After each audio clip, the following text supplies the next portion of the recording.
Assalamualaikum warahmatullahi wabarakatuh. Selamat pagi, siang, sore, malam, kapanpun kalian klik dan nonton video ini.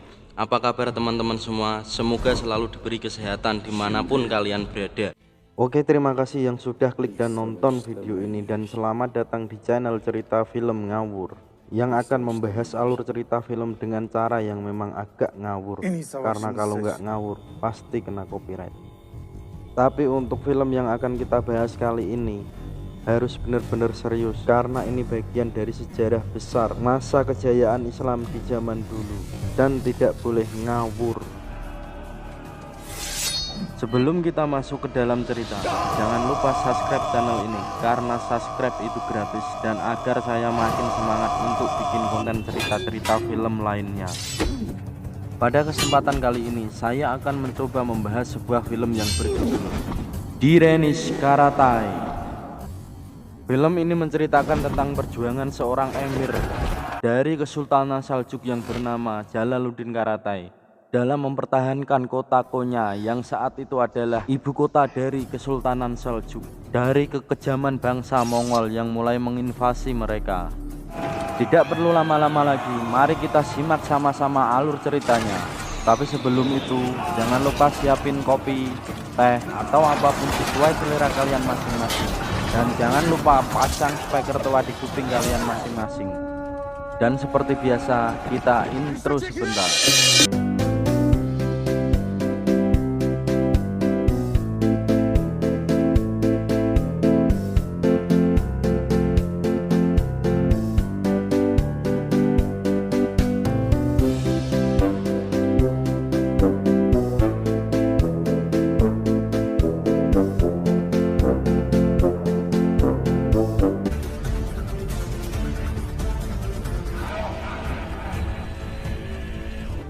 Sultan Alparslan'ın mezarı. Gün gelir, Selçuklu Devleti yıkılır. Teslim alacak.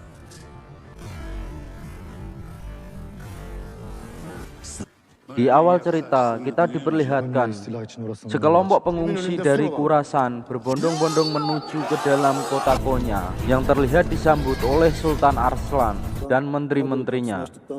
Mereka semua berbondong-bondong pergi ke Konya untuk mengungsi setelah mendengar cerita kekejaman dari Noyan dan bangsa Mongol.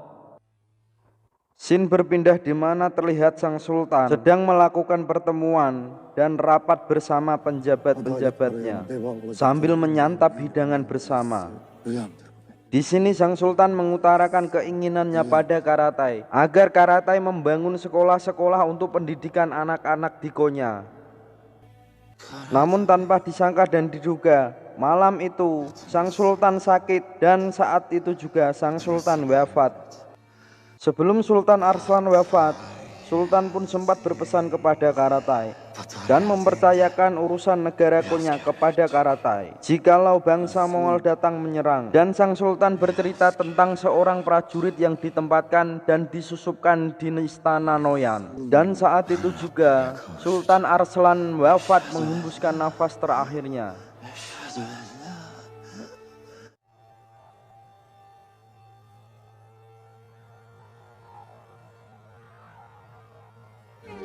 Scene kini berpindah di mana terlihat Karatai mulai membangun sekolah-sekolah untuk anak-anak dan untuk menepati janjinya kepada sang sultan. Scene kini menampilkan 6 tahun kemudian setelah wafatnya sang Sultan Arslan. Terlihat di sini Karatai dan Ahi Ifran sedang membicarakan tentang anak Karatai yang sebenarnya masih hidup. Namun tiba-tiba Menteri Asfahani dengan pengawalnya datang dengan maksud untuk menahan Ahi Ifran atas perintah dari Sultan Gyesedan karena dituduh berkhianat kepada negara Konya dan sang sultan. Scene kini berpindah di mana terlihat Noyan, pimpinan dari bangsa Mongol, sedang berbicara kepada 3 anak angkatnya mengenai seorang pengkhianat yang sudah berhasil tertangkap. Di sini Noyan bertanya kepada ketiga anak angkatnya, hukuman apa yang sekiranya pantas untuk pengkhianat itu.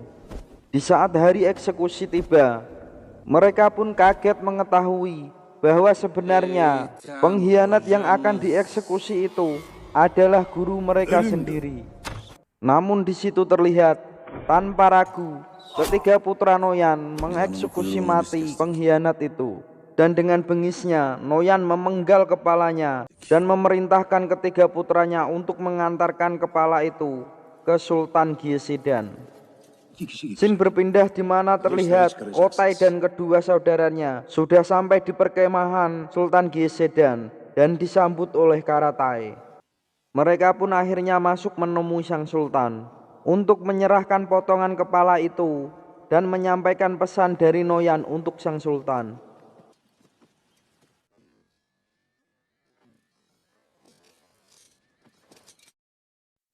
Dan di sini terlihat mereka menyerahkan potongan kepala itu kepada sang sultan dan menyampaikan pesan dari Noyan untuk sang sultan agar tidak perlu terjadi pertumpahan darah asalkan bangsa Konya mau menerima syarat dengan membayar upeti kepada bangsa Mongol. Namun di sini dengan tegas Sultan Gyesedan menolak kesepakatan itu dan tetap memilih akan memerangi bangsa Mongol. Dan saat itu juga Jalaluddin Karatai bertemu dengan orang yang pernah diceritakan oleh Sultan Arslan sesaat sebelum sang sultan wafat. Karena tanpa disengaja Karatai melihat tanda burung poinik di leher pemuda itu. Dan orang itu adalah Kotai, salah satu anak angkat dari Noyan. Di malam sebelum peperangan tiba, terlihat sang sultan dan para penjabat-penjabatnya melakukan pertemuan untuk membahas strategi apa yang akan digunakan untuk melawan Mongol esok hari.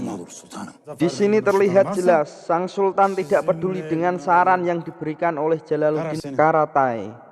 Namun dengan kebijaksanaannya, Jalaluddin Karatai tetap mendukung apapun keputusan sang sultan. Scene kini memperlihatkan di mana kedua kubu sudah sama-sama berada di Kosedak Sivas, medan pertempuran yang akan mereka lakukan. Namun di sini hal tak terduga terjadi.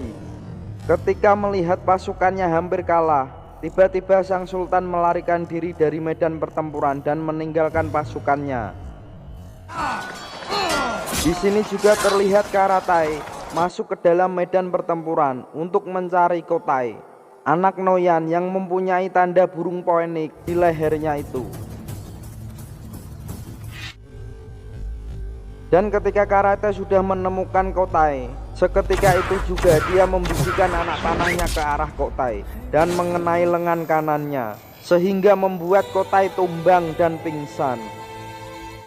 Pertempuran itu pun berakhir dan dimenangkan oleh bangsa Mongol. Namun di sini pihak Mongol harus kehilangan Kotai karena dia dibawa oleh Karatai tanpa sepengetahuan mereka.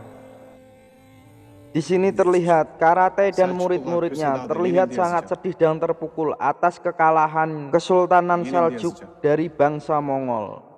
Bahkan mereka makin sedih dan terpukul dengan keputusan sang sultan yang telah melarikan diri dari medan pertempuran dan meninggalkan pasukannya. Scene kini berpindah di mana Kotai sudah mulai sadarkan diri dan terlihat dirawat oleh seorang wanita. Dan saat itu juga Karatai datang menghampiri Kotai yang sudah sadarkan diri dengan membawa sebuah benda yang ditunjukkan kepada Kotai serta menanyakan kepadanya apakah dia mengenali benda itu.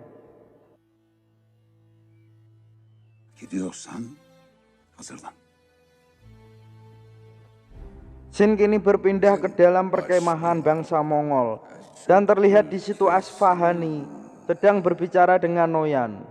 Dan di sini bisa kita ketahui ternyata kemenangan bangsa Mongol atas bangsa Seljuk ternyata disebabkan oleh Asfahani yang sudah berkhianat kepada bangsa Seljuk. Akhirnya Noyan pun mengangkat Asfahani menjadi seorang gubernur yang ditempatkan di Konya dengan tujuan-tujuan yang buruk yang sudah dipersiapkan Noyan. Scene berpindah di mana memperlihatkan Karatai mengajak Kotai mengunjungi sebuah tempat. Dan ternyata tempat itu adalah makam dari ibu Kotai dan makam dari Kotai sendiri yang sudah dipalsukan di masa lalu. Shin kini memperlihatkan di masa lalu di mana Kotai sedang diberi tanda burung ponik yang dicap di lehernya. Sebelum akhirnya Kotai dibawa dan disusupkan di istana Noyan, di mana orang-orang mengira Kotai sudah meninggal dan dimakamkan di samping makam ibunya. Di sini, Karate menceritakan apa saja yang sudah terjadi di masa lalu. Karate berharap Kotai mau membantunya untuk mendapatkan sebuah peta yang ada di tangan Noyan dan menyerahkan peta itu kepadanya. Namun terlihat di sini, Kotai menolak permintaan dari Karate dan begitu saja pergi meninggalkan Karate. Di saat Kotai mulai menaiki kuda dan ingin pergi dari tempat itu, Karate sempat membidikan anak panahnya kepada Kotai, namun tidak ia lepaskan ke arahnya. Terlihat juga Asfahani sudah resmi menjadi seorang gubernur yang akan memerintah dari istana Konya atas nama Mongol. Situasi saat ini di kota Konya makin mencekam. Sekolah-sekolah yang didirikan oleh Karate dibakar oleh bangsa Mongol. Karate begitu sedih menyaksikan keadaan itu, sambil mengingat ucapan Sultan Arslan sebelum beliau wafat, agar Karate membangun sekolah-sekolah untuk pendidikan anak-anak Konya. Dengan rasa kecewa dan marah, Karate mendatangi Asfahani dan mengancam dia akan membalas semua yang dilakukan Asfahani dan pengkhianatannya. Di sini terlihat Kotai sudah kembali ke perkemahan bangsa Mongol untuk bertemu dengan Noyan. Begitu juga terlihat Karate sedang masuk ke dalam ruang penjara di mana Ahi Ifran sedang ditahan selama ini.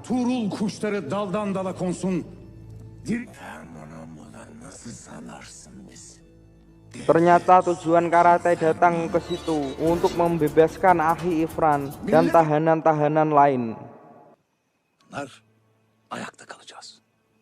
Singkat cerita, kini Kotai sudah kembali ke tempat Noyan. Kotai pun meminta Noyan menepati janjinya jika bangsa Mongol berhasil mengalahkan bangsa Saljuk. Di sini ternyata Kotai meminta kepada Noyan untuk menikahi salah satu selirnya yang bernama Maral. Karena Noyan sudah terlanjur berjanji, maka Noyan pun memberikan selir itu kepada Kotai untuk dinikahinya.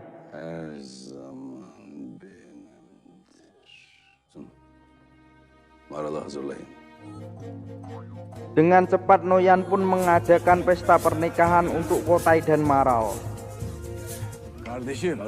Di situ terlihat Kotai dan dua saudaranya sedang asik menikmati pesta itu dan santapan yang diberikan oleh Noyan.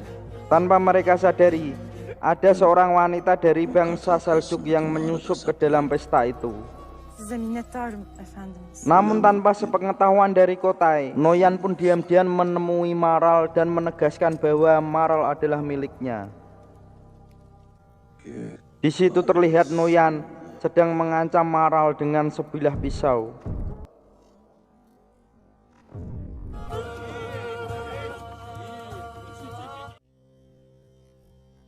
Saat Kotai sedang minum dan bersenang-senang bersama saudaranya di luar, tanpa dia sadari, Maral sedang berusaha bunuh diri dengan meminum sesuatu dan bersambung ke part 2.